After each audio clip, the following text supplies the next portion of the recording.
La historia tiene a veces maneras sinuosas de hacerse presente. Las consecuencias inesperadas de algunas acciones pueden sorprendernos medio siglo después. Recientemente descubrimos que la actual fiscal de Guatemala, Consuelo Porras, falsificó documentos para entregar niños en adopción. Lo hizo en 1982, cuando era administradora del hogar Elisa Martínez, un orfanato público que fue epicentro de las adopciones en ese país. Un reportaje de nuestro compañero Román Gressier documentó 8 casos en los que Consuelo Porras falsificó documentos para entregar a estos menores a otras familias, borrando así el pasado de esos niños. Recientemente, un grupo de relatores de Naciones Unidas advirtió que podría estar vinculada a irregularidades en la adopción de hasta 80 niños.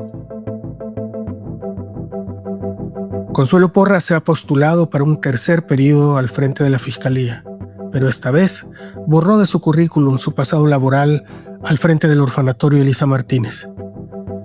Las revelaciones sobre su papel en las adopciones ha generado una gran controversia sobre su idoneidad, pero también ha reabierto la conversación sobre el proceso de adopciones en Guatemala, donde 1 de cada 100 niños fue dado en adopción por redes encargadas de conseguir menores para familias en el extranjero. Hoy conversamos con Rachel Nolan, periodista e historiadora de Estados Unidos, que ha hecho la investigación más completa sobre las adopciones en Guatemala. Su libro Until I Find You, o Hasta Encontrarte, que pronto saldrá en español, repasa las 3 décadas en que las adopciones pasaron de procesos estatales a un negocio privado, y también, justo en los días en que Consuelo Porras dirigía el hogar Elisa Martínez, una desaparición forzada de menores robados por militares o sobrevivientes de masacres, lo que se constituyó en crímenes de lesa humanidad y en actos de genocidio. Rachel Nolan es mi invitada en esta edición de Malas Compañías. Soy Carlos Dada. Bienvenidas.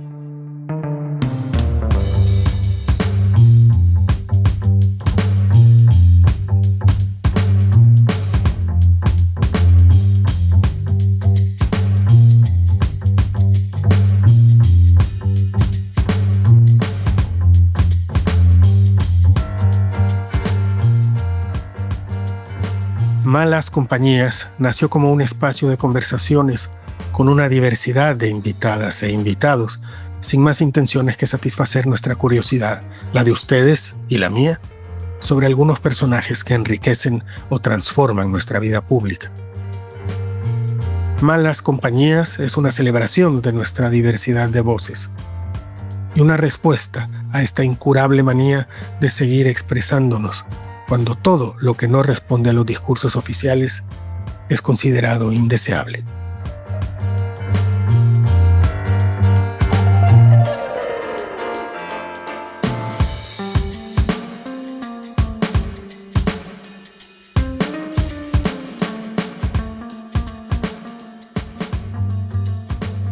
Vaya, este libro es una investigación muy extensa de todas las adopciones, por no llamarle el proceso, porque hubo varios procesos, pero de todas las adopciones en Guatemala desde los años 70 hasta básicamente que termina el proceso de adopciones, al menos legalmente, en 2008. Tal vez, Rachel, yo quisiera comenzar preguntándote o pidiéndote que nos expliques cómo se convirtió Guatemala en la capital mundial de las adopciones. Claro, es una historia muy particular porque, como bien dices, hubo varios procesos. El proceso más conocido en Guatemala mismo es el proceso de adopción privada, que es único en el mundo, donde una familia en los Estados Unidos o en Europa o en Canadá podía contactarse con un abogado en Guatemala y decir, yo quiero adoptar. Y no solo yo quiero adoptar, sino un niño, una niña, un bebé, esa edad, incluso ese tipo de raza, ¿verdad? Pidiendo el bebé básicamente que esa familia quisiera, y ese abogado totalmente, en un proceso totalmente legal, podía buscar ese niño, no en un orfanato necesariamente, sino incluso en la calle, y hacer un match, hacer como un vínculo con la nueva familia adoptiva y todo eso fue un proceso privado sin la participación de un juez, por ejemplo. Y esos abogados cobraron unas cifras impresionantes que incluso podrían llegar hasta $40,000 estadounidenses en algunos casos. Entonces piensa tú, esos podrían ser de un lado niños realmente abandonados o del otro niños buscados, ¿verdad? De parte del abogado, y bien puedes imaginar cómo entró el dinero en el asunto. Entonces, por uno, había muchos casos de adopciones privadas y del otro había casos del Estado, y podemos hablar más de los orfanatos estatales y los niños desaparecidos de la guerra, que también es una parte muy importante de esa historia. Vale, voy a citar algunos datos que yo considero espeluznantes que encontré en tu libro. En su apogeo, las adopciones, es decir, la venta de niños, como lo acabas de describir básicamente, llegó a representar el 1% del Producto Interno Bruto de Guatemala. Y solo en el año 2007, el año anterior a que se suspendieran las adopciones privadas, este negocio ingresó $200 millones en Guatemala. ¿Para quién iba este dinero, Rachel? Para todas las personas que participaban en las redes de adopción. Entonces, la mayoría del dinero sí fue directamente con los abogados. Y los abogados siempre decían, bueno, eso fue algo que cobrábamos para el trabajo, de buscar un niño, de hacer todo el papeleo, de cuidar a ese niño durante tiempo, hasta que la familia podía viajar a Guatemala a recoger a ese niño. Pero también se supo con casos criminales, también con expedientes de adopciones privados, que pagaron unas personas que se llamaban jaladoras para buscar esos niños. Entonces, podrían haber sido cifras importantes, pero también cifras chiquitas, ¿verdad? Para un $100 en algunos casos, una persona, una mujer normalmente, una jaladora, iba y buscaba un niño para un abogado, para una familia extranjera. Entonces, esa persona podría andar en la calle, incluso abordando a mujeres en paradas de buses, mujeres embarazadas con cara de pobre, básicamente, y diciendo, ¿y usted tiene recursos realmente para mantener a ese niño? Si no, tengo otra opción. Entonces, ahí empieza la ilegalidad en muchos casos, porque lucrar con niños o traficar niños es un delito a nivel nacional, a nivel internacional, pero había mucha como ambigüedad en esos casos, porque muchas mamás también quisieron dar bebés o no tenían recursos económicos, y en otros casos directamente las jaladoras robaban bebés o presionaban mucho a las mamás que dieron a esos bebés en adopción. Entonces es muy difícil entender cuántos casos ilegales y cuántos casos realmente inhumanos, pero legales, para decirlo así. Tal vez solo para entender un poquito cómo funcionaba esto, a mí me pareció muy acertado que abrieras tu libro con la historia de una mujer que fue dada en adopción, Dolores Prit, supongo que se pronuncia su apellido. Contanos ese caso. Claro, Dolores es una persona, empiezo diciendo que es una persona privada. O sea, en algún momento ella no quería hablar conmigo, no quería dar entrevista por lo doloroso que es su historia. Entonces yo me contacté con su abogado, que amablemente, también con la buena vista de Dolores, dio los expedientes del caso para que yo leyera todo lo que había pasado.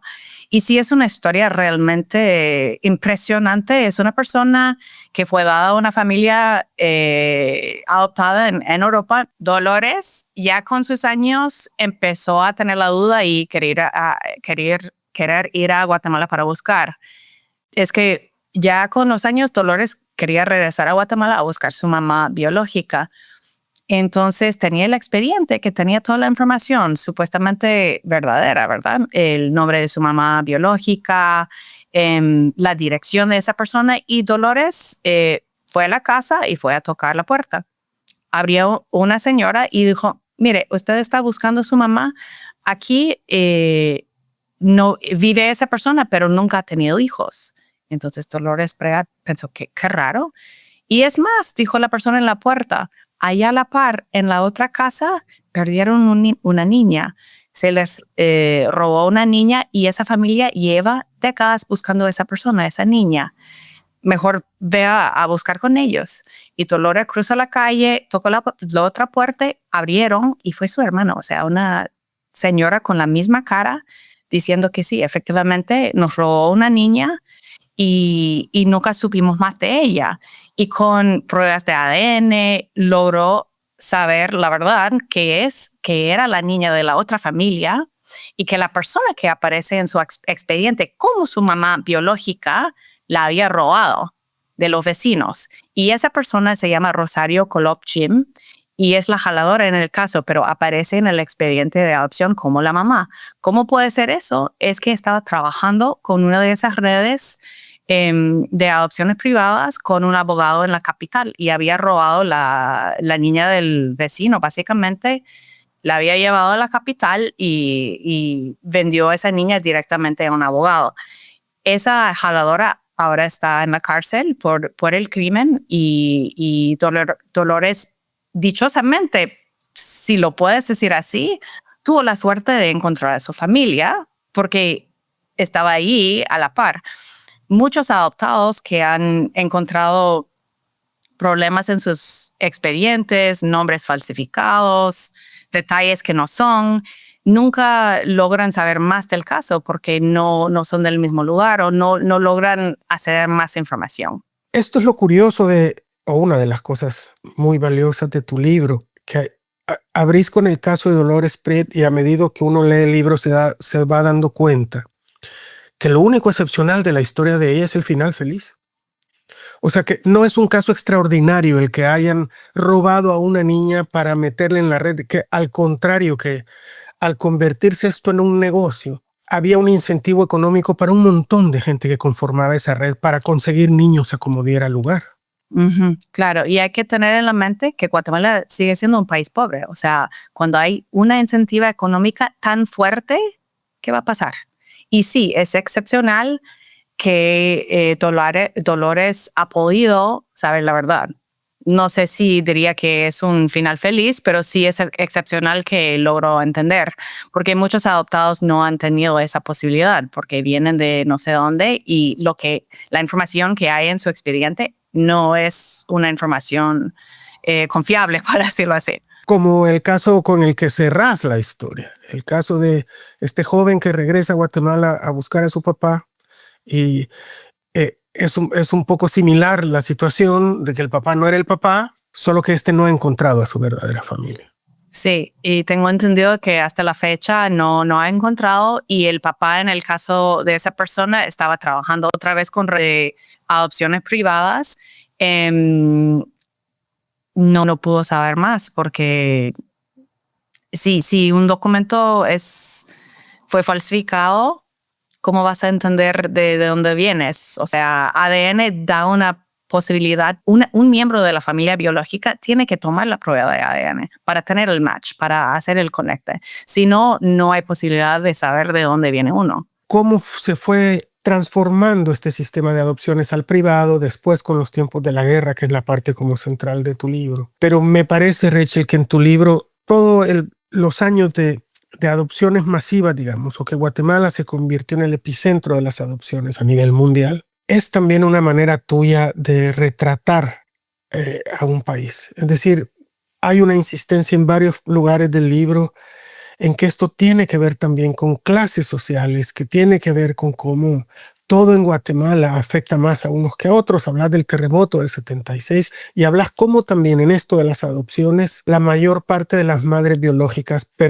tienen unas características socioeconómicas similares, son la gente menos privilegiada del país. Exactamente. Los niños de familias con muchos recursos ni se robaban para darlos en adopción, ni presionaron a las mamás para darlos, ¿verdad?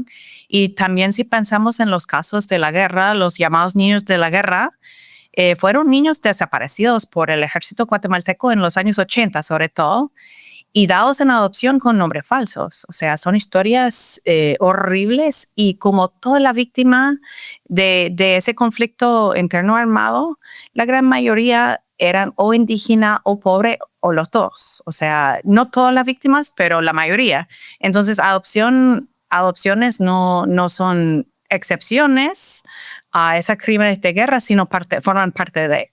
Y tiene la misma como demográfica, para decirlo así, a las víctimas de las masacres y los otros crímenes de la guerra que bien sabemos, que son más conocidos. Sí, estoy dejando para un poco más adelante sobre todo lo de los niños durante la guerra, porque son años muy precisos.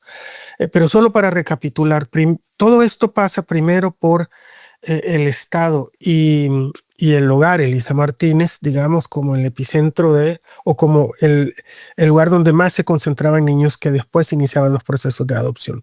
Después esto se privatiza, lo que decías al principio, ¿no? Los abogados ya pueden, sin necesidad de pasar por juzgados o por jueces, tramitar adopciones, y esto crea toda una red internacional de adopciones de niños guatemaltecos que terminan saliendo sobre todo hacia Europa y Estados Unidos.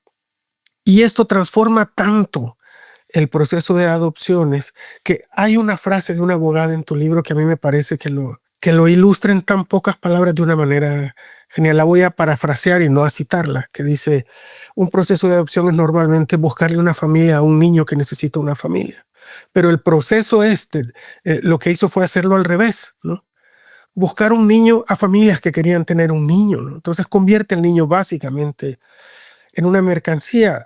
Rachel, contanos hasta dónde podían detallar estas familias en Estados Unidos, en Europa, qué tipo de niño querían. Pues leyendo los mismos expedientes de adopción, para mí fue una sorpresa, la verdad, porque mercancía sí parece a veces. Las familias decían: yo quiero un bebé lo más chiquita posible. Incluso yo quiero un bebé con pelo chino, yo quiero un bebé con ojos claros, yo quiero un bebé con tez morena, yo quisiera un bebé indígena. A veces pasa, no mucho, pero normalmente lo que están pidiendo los papás adoptivos, incluso desde el extranjero, es un bebé que sea lo más chiquito y lo más blanco posible. Entonces sí, da mucha tristeza leer esos expedientes, porque hablar de niños y bebés así es una tristeza, es inhumano, pero lo ves mucho en el expediente. Para decirlo así y para no demonizar a los papás adoptivos demasiado, en muchos casos escriben cartas largas a los abogados o a las trabajadoras sociales que trabajaban en los orfanatos con los casos de adopción, y decían cosas como: vivimos en un pueblo muy blanco en los Estados Unidos.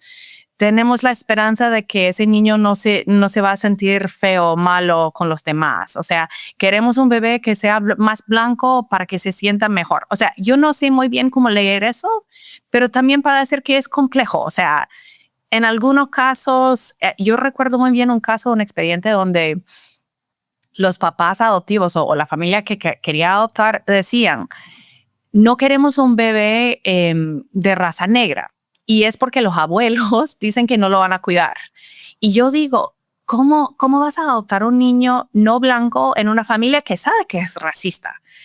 Pero en su forma es una manera de proteger al niño, entre comillas. O sea, son cosas muy ambiguas. De un lado, muy poco ambigua. O sea, un mercado de niños de exportación, como les llamaban muchas veces en Guatemala. En la prensa guatemalteca en los 80 leí muchas veces esa frase: niños de exportación, y es muy aceptado.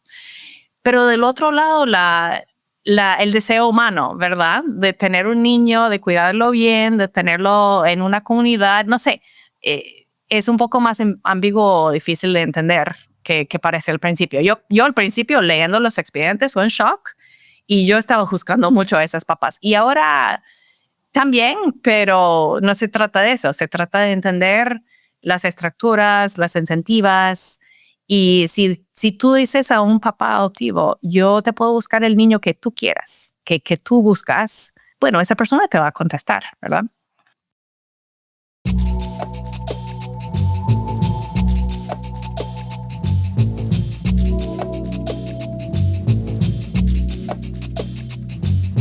Hacer periodismo en Centroamérica es cada vez más difícil. Trabajamos bajo acosos, amenazas y detenciones arbitrarias. provenientes de regímenes que necesitan ocultar su corrupción, sus abusos de poder y sus pactos mafiosos. Informarte con El Faro es gratis. Hacerlo no. Si nuestro trabajo te parece importante, ayúdanos a seguirlo haciendo. Unite como suscriptor en nuestro programa de excavación ciudadana. Ingresa a apoya.elfaro.net. Gracias.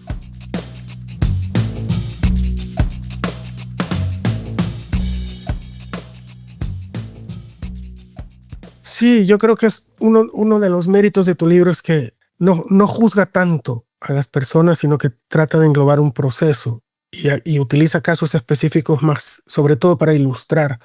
Pero al fin y al cabo, sin juzgar a los papás adoptivos o como querás, lo que sí ilustra esta posibilidad de pedir niños, digamos, a la medida, es que esto se convirtió en un mercado, ¿no?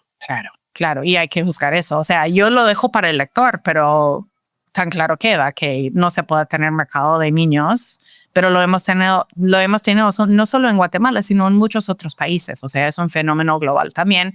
Pero en Guatemala lo distinto es que se pueden leer los expedientes. O sea, se volvió un fenómeno masivo, sino que se pudo investigar, que en muchos casos no se puede porque los expedientes de adopción tienen que ser privados. Tú hablas primero de ese hogar antes de que se privatizaran, digamos, los procesos, como un lugar en el que, es decir, la privatización de los procesos no es el inicio del proceso de adopciones en Guatemala, digamos, masivo o internacionalizado, sino todavía en la parte pública, y este es un hogar público, que era el principal, digamos, centro de acogida de esos niños que iban a terminar fuera.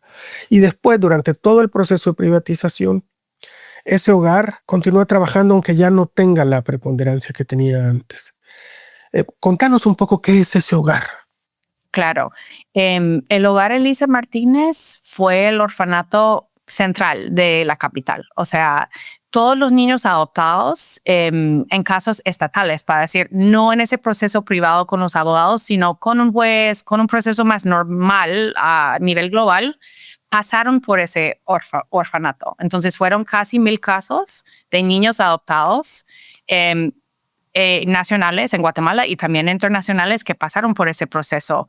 Y lo que pasa es que incluso si fueron niños de Xela o del altiplano o de varios lugares del país, tenían que viajar a la capital y pasar por el hogar Elisa Martínez para salir en el proceso de adopción, sobre todo internacional.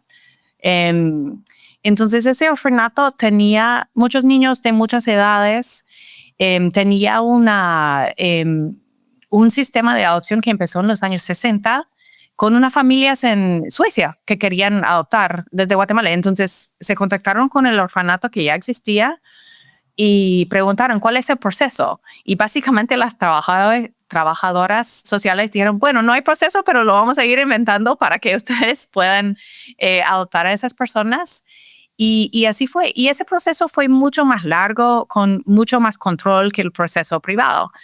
Entonces, lo que tú ves leyendo los expedientes de adopción del hogar Elisa Martínez son unos expedientes de casi 200 páginas en algunos casos, con mucha información biológica, o sea, un informe social que cuenta cómo fue la familia biológica o si esa persona fue, si ese niño fue abandonado, cuenta esa información. Pero ten en cuenta, igual como los expedientes privados, los expedientes estatales, los expedientes del hogar Elisa Martínez, también en muchos casos fueron falsificados. ¿Por qué? No es tanto el incentivo económico, aunque se puede pensar que también pasó en ese orfanato. Yo no tengo evidencia de eso. Tengo mucha evidencia para el sistema privado. Los crímenes fueron otros. En muchos casos, si ves todo el expediente sobre los niños, sobre todo de niños de áreas de conflicto, de familia indígena o lo agarró un coronel en este lugar o lo remitió un general al hospital X, pero luego con el paso del tiempo, los documentos del expediente que se les da a la familia adoptiva no tienen información, dice padres desconocidos o dice nacido en la capital en muchos casos, en que en el mismo expediente ves que en otra parte tiene más información. Entonces ahí ves que pasó un crimen ahí burocrático, pero es una forma de desaparición forzada, ¿verdad? O sea, desaparecer a una persona si está borrando toda la información de su nacimiento para poder darlo a otra familia, sin buscar la familia biológica para pedirles permiso, ¿verdad? Para dar a ese niño o niña en adopción. Entonces, hay crímenes de Estado que también se puede leer en los mismos expedientes de adopción, sobre todo de los años 80.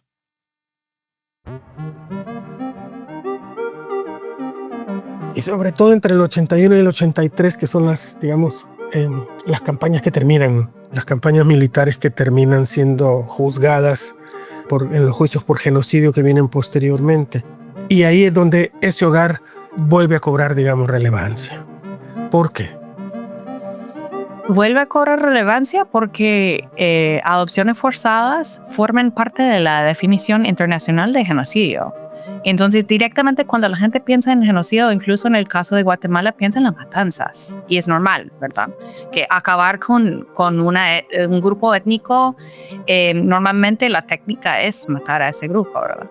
Pero si tú ves la definición internacional de genocidio, que se promulgó en el 1948 y fue ratificado por Guatemala en los años después, hay varios actos que pueden ser parte de un genocidio, y uno es tomar los niños de un grupo y llevarlos forzadamente a otro grupo. O sea, en el caso de Guatemala, llevar niños de comunidades indígenas y ponerlos en adopciones forzadas con personas no indígenas o guatemaltecos o en la área internacional. Entonces, lo que puede ver en los documentos de los 80 es que efectivamente adopciones forzadas de niños indígenas formó parte del genocidio en Guatemala. ¿Y el hogar Elisa Martínez servía todavía de centro de acogida de estos niños antes de mandarlos hacia afuera? Totalmente. De hecho, pude tener información que las trabajadoras sociales que trabajaban en ese orfanato iban en los helicópteros del ejército a veces a lugares de conflicto, recogían niños y se los llevaban a la capital, al mismo orfanato. En otros casos se puede leer en los expedientes que miembros del ejército dejaron niños con orfanatos en Quetzaltenango, por ejemplo, lugares más cercanos al altiplano, o sea, las áreas más afectadas. Y esos niños fueron llevados porque recuérdate que el hogar Elisa Martínez era el orfanato central, o sea, era el orfanato con el programa de adopción internacional. Entonces, esos niños no se quedaron en el hogar de Quetzaltenango, por ejemplo, se los llevaron al hogar Elisa Martínez y de ahí se los dieron en adopciones. Te pregunto esto, sí, con un interés coyuntural, Rachel. La semana pasada, hace unos días, publicamos una nota de Román Gressier en el que logramos documentar algunos casos. En 1982, en el hogar Elisa Martínez, en las que se falsificaron datos de niños que fueron dados en adopción, y estos datos fueron falsificados por la actual fiscal general de Guatemala, Consuelo Porras, que era en aquel entonces la directora o administradora general del hospital, es decir, la tutora legal de esos menores. Y ella fue la directora de ese centro entre enero y octubre de 1982, o sea, en plena operación militar, en plenos días como los que estás describiendo, en los cuales hubo tantos niños desaparecidos, digamos, que terminaron muchos en el hogar Elisa Martínez. Naciones Unidas advirtió de al menos 80 casos en los que podría estar involucrada ella, siendo directora del hogar Elisa Martínez. Es imposible que ella dirigiera ese hogar, te lo pregunto. ¿Es posible que ella dirigiera ese hogar sin darse cuenta de todo esto que estaba pasando?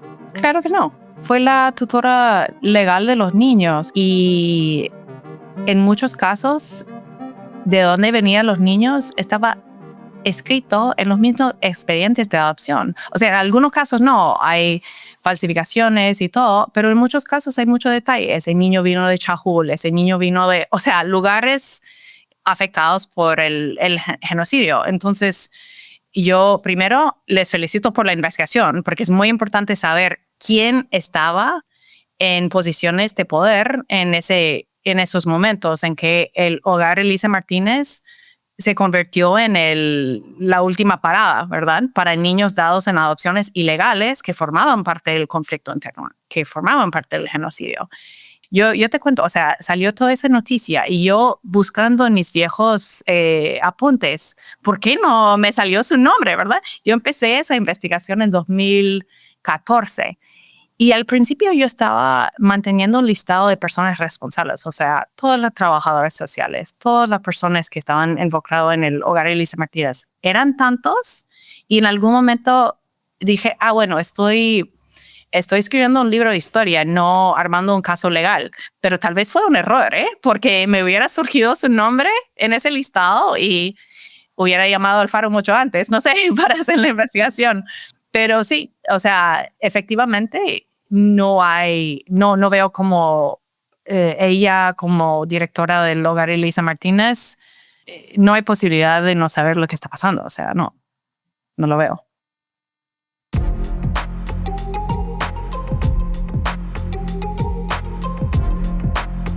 Rachel menciona en su libro a personas que en ese momento participaron activamente en procesos de adopción en Guatemala y que hoy, medio siglo después, siguen presentes en la vida pública del país.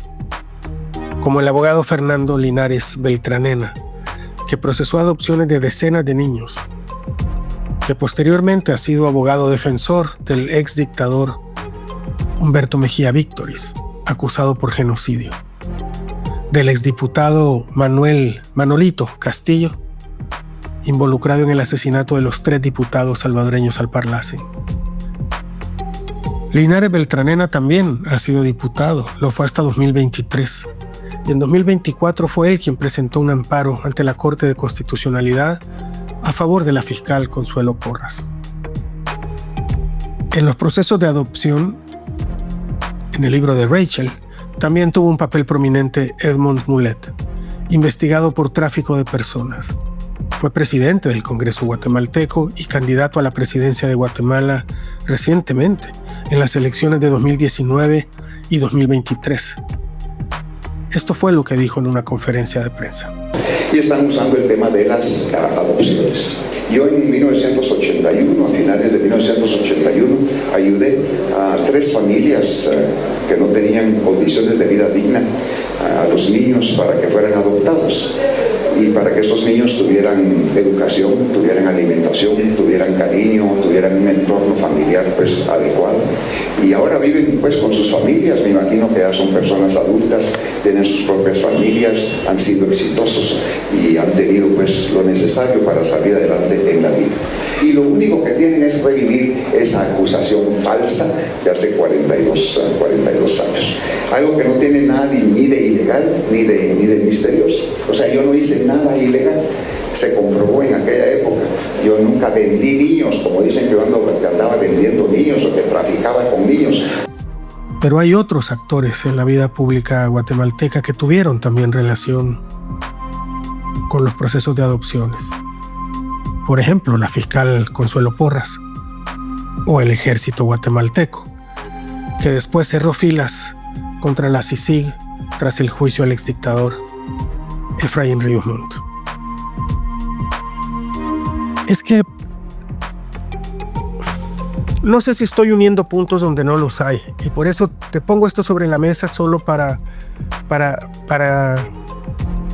provocar tu opinión sobre esto. A ver si llegamos a un conspiracy theory, dale.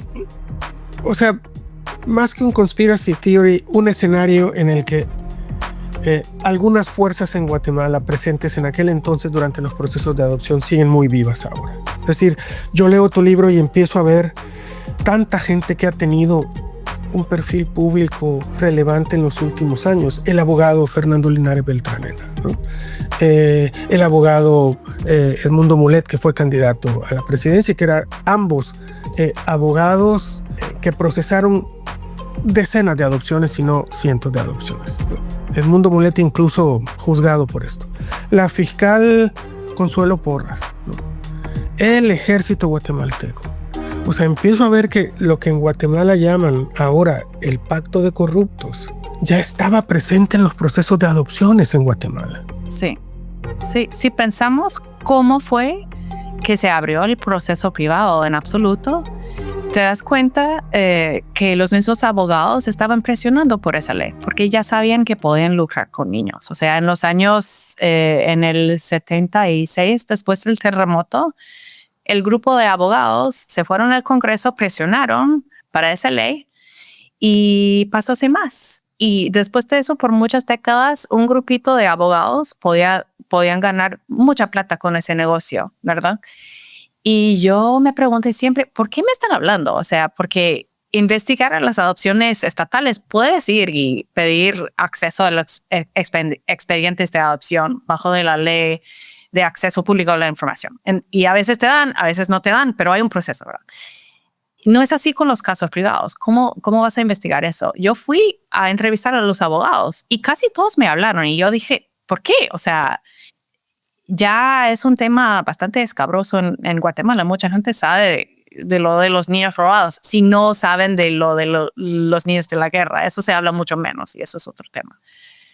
Pero me di cuenta hablando con los abogados, incluso con el Fernando Linares Beltranena, que ellos quisieron reabrir las adopciones. Para ellos funcionó de maravilla. Entonces, una persona que venía de los Estados Unidos para investigar es una oportunidad para ellos hablar de las maravillas que hicieron, rescatando a niños, etc. Entonces,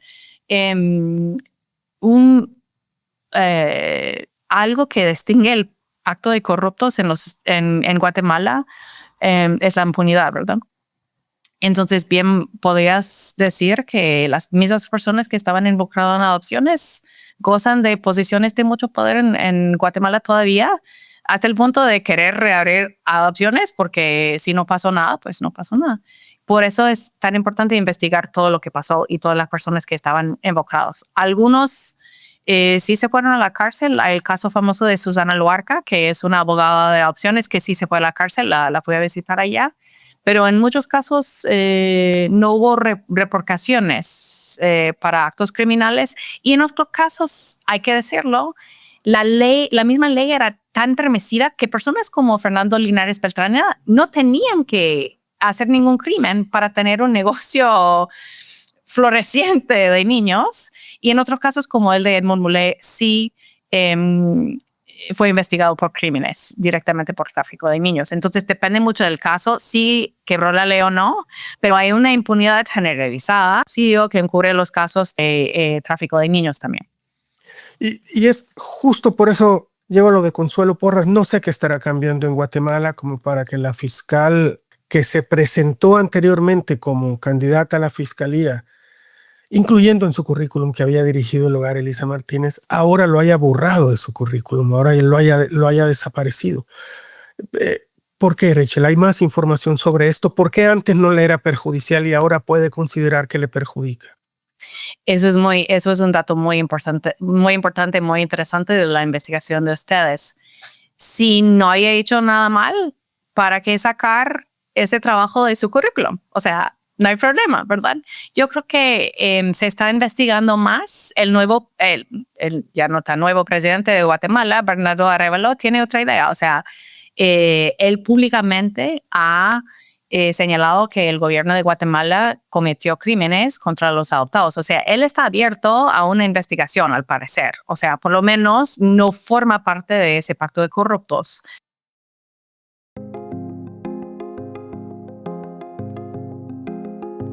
Cuando Rachel habla de que el presidente Bernardo Arévalo reconoce lo que pasó, se refiere, entre otras cosas, a declaraciones como esta. Osmin Ricardo Tobar Ramírez, Flor de María Ramírez Escobar, Gustavo Tobar Fajardo, como presidente constitucional de la República de Guatemala, y en nombre del Estado al que represento, les pido una disculpa pública por los hechos de los que fueron víctimas. No era un gesto simbólico, venía de una sentencia.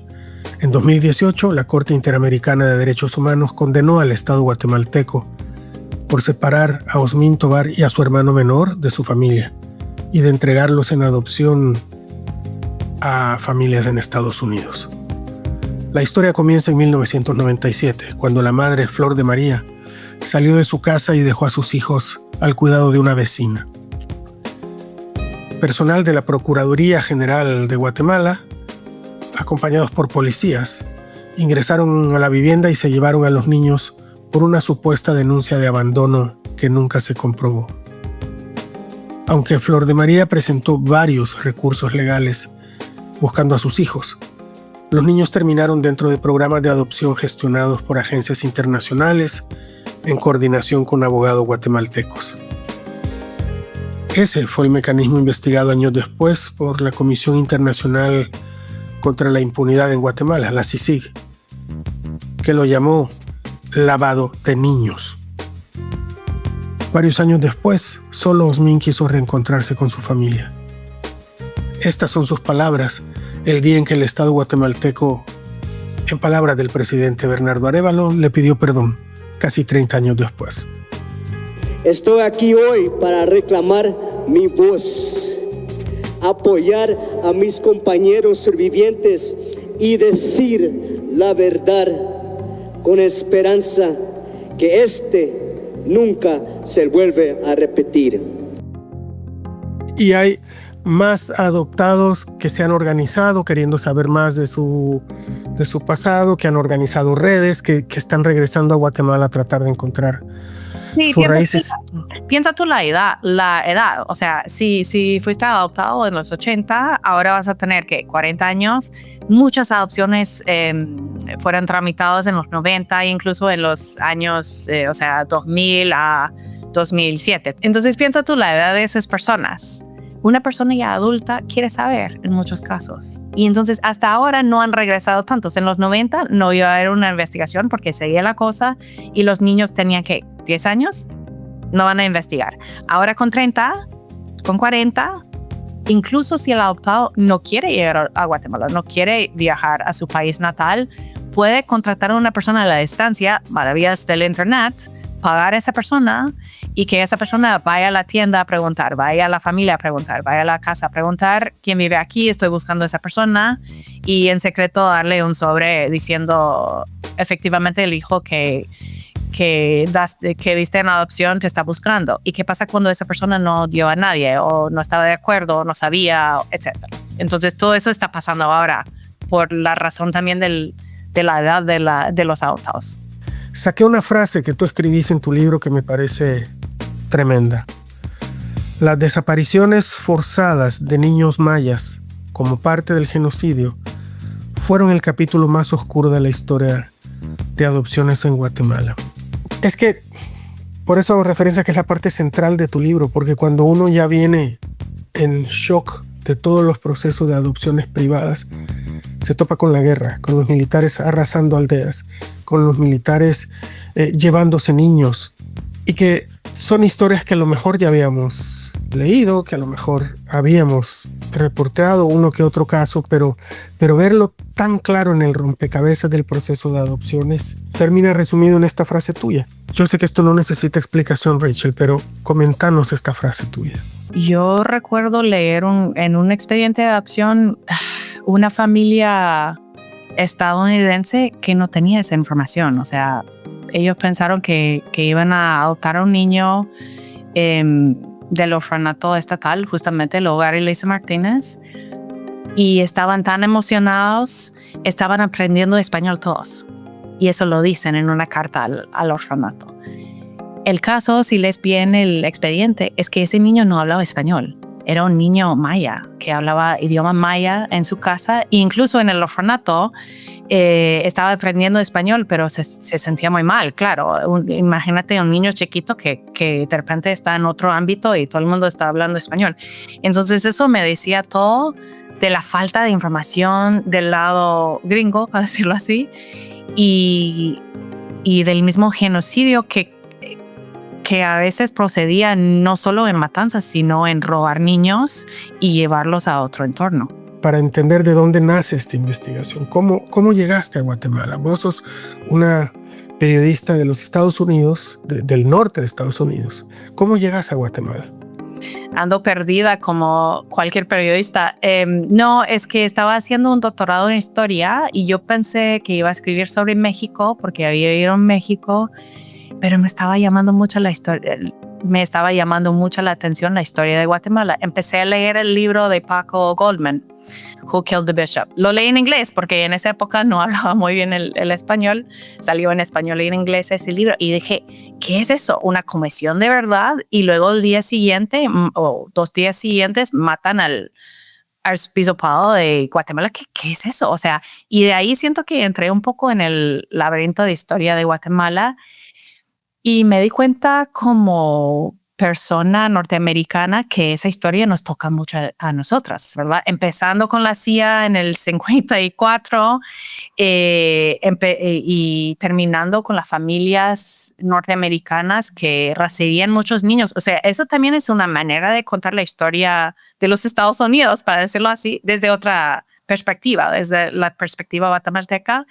Y luego estaba leyendo sobre adopciones, así casual, o sea, leyendo cosas sobre la historia de Guatemala, la guerra civil, y leí en alguna nota periodística que el año 2007, el año antes de la cierre de adopciones, 1 de cada 100 bebés nacidos en Guatemala fue dada en adopción al extranjero. Y dije, 1 en cada 100. No, eso es error. Dije, no puede ser.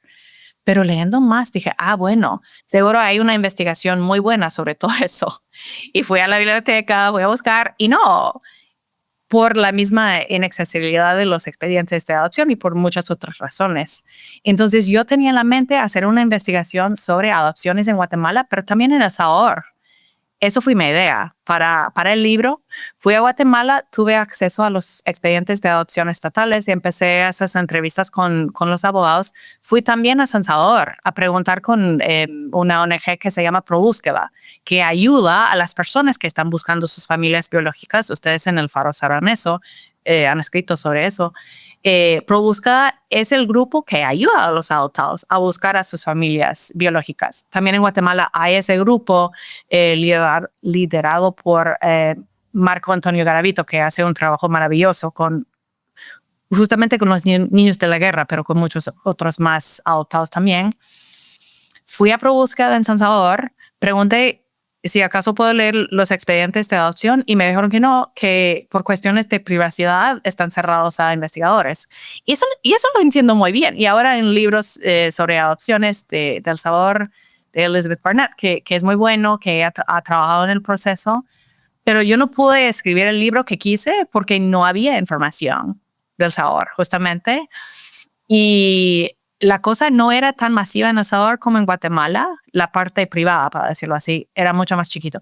Pero la parte de los niños de la guerra, robo de niños del ejército, es la mismita historia. Y hay que contar eso, hay que investigar quién estaba en los orfanatos. O sea, se ha hecho algunas investigaciones, pero hay más ahí, seguramente. Sí. Y en Guatemala entiendo que a media investigación te cerraron los archivos públicos. Sí, fui de nuevo al Ministerio de Bienestar Social para otra vez, o sea, yo vivía en Guatemala, yo revisé un montón de expedientes de adopción, pero como historiadora siempre tengo otra duda, siempre quiero regresar a los archivos, entonces fui unos 6 meses después y con la misma ley de acceso público a la información, hice la petición para leer los mismos archivos que ya me habían dado y me negaron el acceso. Y nunca supe muy bien el porqué de eso. Puede ser un asunto burocrático, puede ser una norteamericana que tenía información de lo que estaba haciendo yo. Había salido notas sobre Edmond Mulet usando esos archivos del Ministerio de Bienestar Social en Plaza Pública, escrito por Pilar Crespo y Sebastián Escalón. O sea, salió esa información, hubo controversia, entonces nunca voy a saber. De hecho, cuando regreso a Guate, debería ir allá, pedir acceso y a ver qué pasa, ¿verdad? Ya no necesito, pero a ver qué pasa. Yo parto siempre de que este trabajo, el de periodista, es muy frustrante porque uno reportea, investiga, escribe cosas y el mundo no cambia como quisiéramos verlo cambiar a partir de las cosas escandalosas que hemos encontrado y parece que no pasa nada. Pero cuando publicaste este libro, ¿qué esperabas o qué deseabas que pasara con él? Una cosa muy básica. Yo quisiera que la gente en los Estados Unidos supiera lo que los guatemaltecos bien saben, que es que se lucraba con niños guatemaltecos. O sea, eso ya es conocimiento común en Guatemala. Es más, quería señalar que los Estados Unidos tienen una gran responsabilidad por toda la trayectoria guatemalteca que no se habla. Cuando están denunciando las migraciones, todo el asunto político, no se habla del contexto, no se habla de dónde vienen esas personas, esas familias. También quería, honestamente, apoyar a los adoptados que estaban buscando, porque yo no busqué contacto con ellos, pero ellos a veces conmigo. Y vi que, bueno, si uno tiene un expediente falsificado, estás nadando en una piscina de desinformación o de falta de información. No había un libro sistemático que decía, pasó esto y esto y esto. Entonces, no he visto un impacto así enorme como que los Estados Unidos están investigando el asunto, como lo está haciendo Francia con sus adopciones irregulares, hay que decirlo. Ni imagino muy bien mi país investigando a ese nivel. Quisiera, pero no lo imagino. Pero muchos adoptados me han contactado para decir, yo me veo en tu libro, o sea, yo formo parte de ese proceso. Yo creo que mi mamá fue coaccionada. Yo creo que mi mamá solo fue pobre. Yo creo que no tengo información, pero soy de ese parte del altiplano y supongo ya leyendo tu libro que mi historia es aquella. O sea, y eso es un impacto para mí porque esas son las cosas más importantes, más impactantes en la vida de una persona, de dónde viene, ¿verdad? Entonces, para mí el impacto puede ser mínimo para seguir siendo impacto. Bueno, y próximamente, por fin, lo publicarás en español y podrá ser leído también en Guatemala. Claro, la pregunta no es qué impacto crees que va a tener, sino qué impacto quisieras que tuviera. Bueno, como cualquier investigadora, quisiera un caso legal enorme con todos los implicados y quisiera dar una ponencia para ese caso. O sea, si me preguntas cuál es el sueño aquí, es ver todas las personas involucradas en robo de niños en la cárcel. Pero esto pasaría también por una conversación nacional en Guatemala sobre un tema sobre el que todos saben, pero sobre el que no se ha hablado lo suficiente. Sí. ¿Vos ves a una Guatemala lista para esta conversación?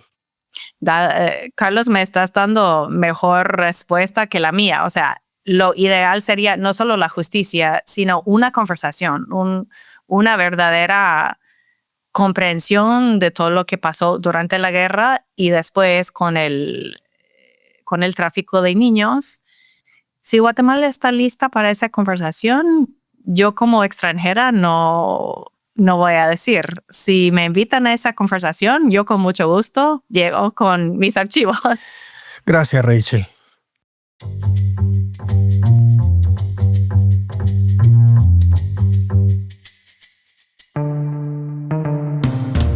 Así cerramos esta edición de Malas Compañías con una conversación sobre un asunto que sigue muy vivo en la sociedad guatemalteca.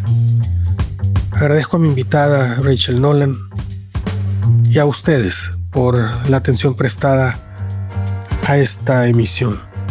Nos vemos en la próxima. Muchas gracias.